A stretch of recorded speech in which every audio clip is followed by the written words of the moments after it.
I've been trying to make a decision over the last couple of days, and I thought I would get a little input here from other people. It's something I've been going back and forth on, I should say. As a lot of people know, I carry this little Rohrbaugh as my deep concealment gun when I can't carry anything else. Put this in an inside waistband, put it in my pants, and it really is an easy to carry gun. It's so tiny. It's the size of a .380, but it's a full 9mm gun. Now the other day I got a chance to shoot a P238 from SIG, and I was just amazed at that gun. It was so accurate, so easy to shoot. I was just blown away. Up until now, I've always said that the most accurate gun I think I ever shot or own is my Walther PPK. And it's also a .380. And it also has that light single action capability of shooting the .380 round. And with this gun, I would always feel very confident in deciding which eye I wanted to shoot an attacker in at a good distance. I mean, it's just a super accurate gun and so easy to shoot. So that brings me to my question, my little quandary I have here. I'm trying to decide, do I stick with the Rohrbaugh, which is a higher caliber round, it's a 9mm, but it is a double action only gun. I mean, you are pulling the hammer back with each trigger pull, and it is a harder trigger pull. And it is not that easy to stage. So this gun is not what I would call an accuracy gun. And plus the sights are really meager on it. So it's not a highly accurate gun, but it is powerful and it's great for up close. But I started thinking, you know, with the .380, do I want to make that choice to go to something that is more accurate, or do I want to stick with something that's more powerful?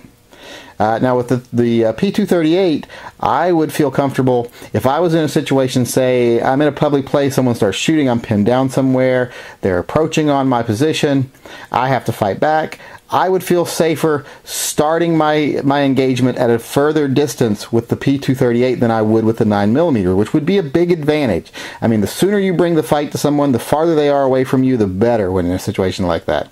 You don't want to wait till they're up close where they're getting an equal chance to shoot back at you.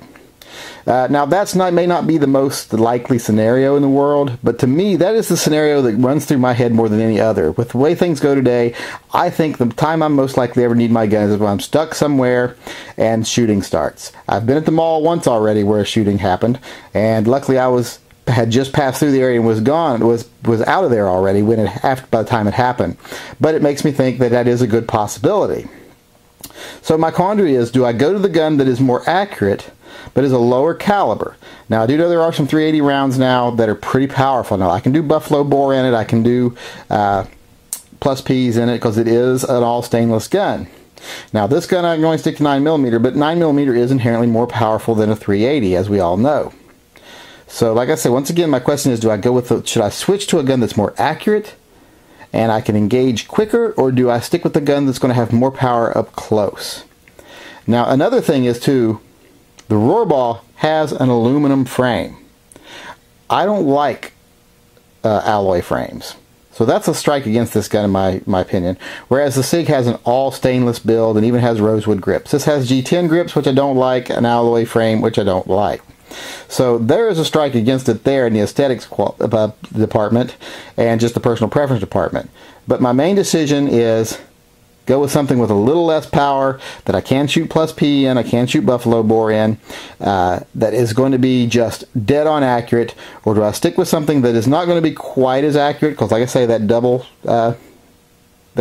action only trigger pull does hurt my accuracy at a distance. I'm not exaggerating. It does really hurt my accuracy. I have trouble hitting spinners with this at 30 yards, where with the SIG P238 I was hitting 4-inch spinners just bling, bling, bling. So that's my question. That's my quandary. I was just wondering what other people might think. If it was you, would you go for more accurate and a greater fighting distance, or would you go for a more powerful up-close gun?